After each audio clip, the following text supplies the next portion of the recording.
Hey, what's up everybody? Morph here with some more Voidling Bound. By now we know how powerful the Gilicks actually is.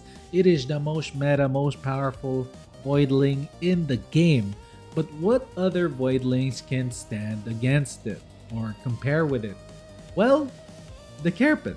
Actually, a lot of people think the Kerapin is terrible, it's weak, it's bad.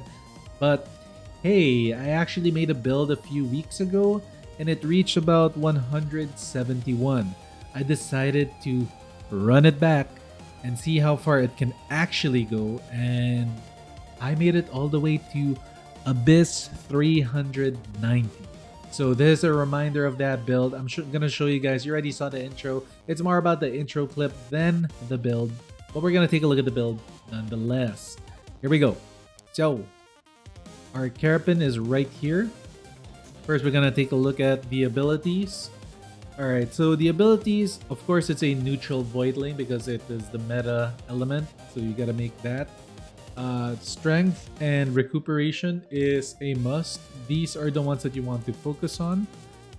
The abilities, Mayhem Discharge. This is not too important. You're barely gonna use this. Mainly, you use this on the flyers or something, but most of the time, you're never gonna use this.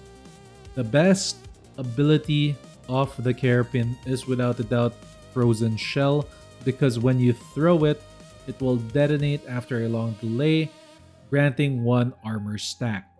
And the damage that the frozen Shell actually deals is actually pretty damn insane, especially when you pair it with your defensive ability. We'll get to that in a little bit.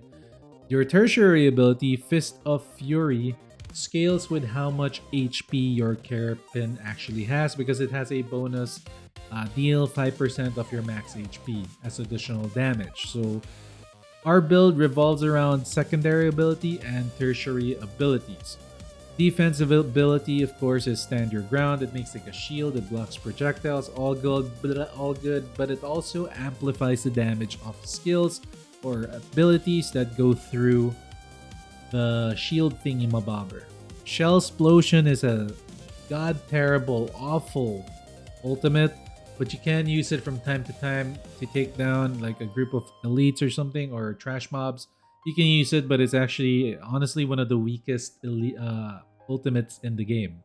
So with the enhancement of Kerapin, it allows your secondary ability to deal elemental damage as well as your primary, and because it's neutral, it's gonna bleed. That is where our perks come in. As you can see, the meta Fatal Wound is here.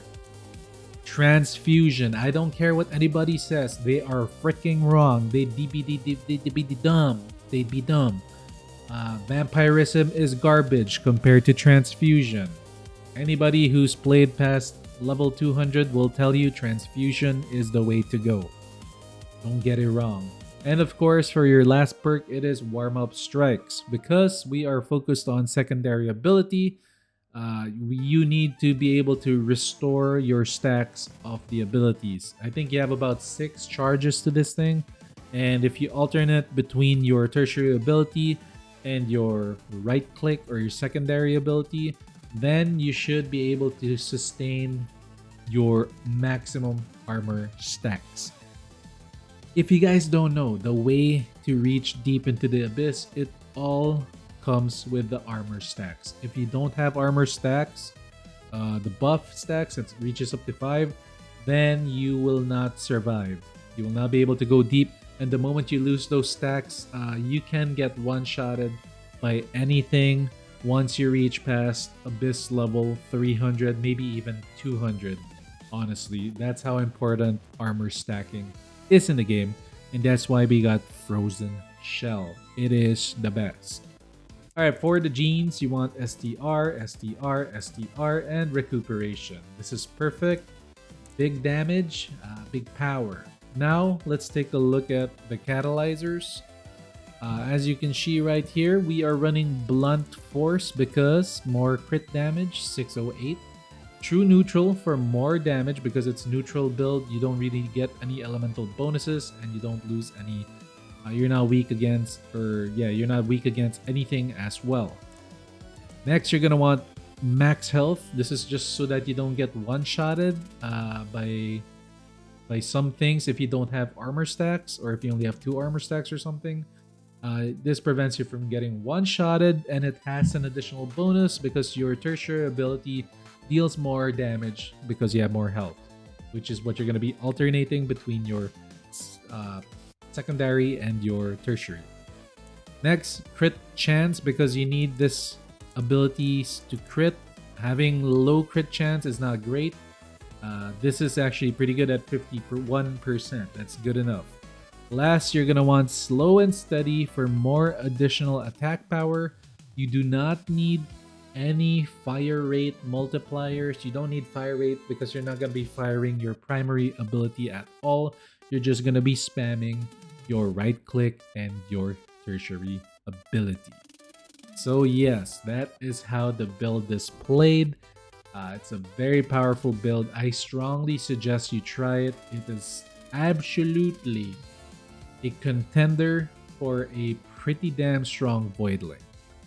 A lot of people thought it was bad, me included. I was wrong. That's it for this video. If you guys liked it, hit that like and subscribe for more Voidling Bound. I will be playing a bunch of creature collection games in the future.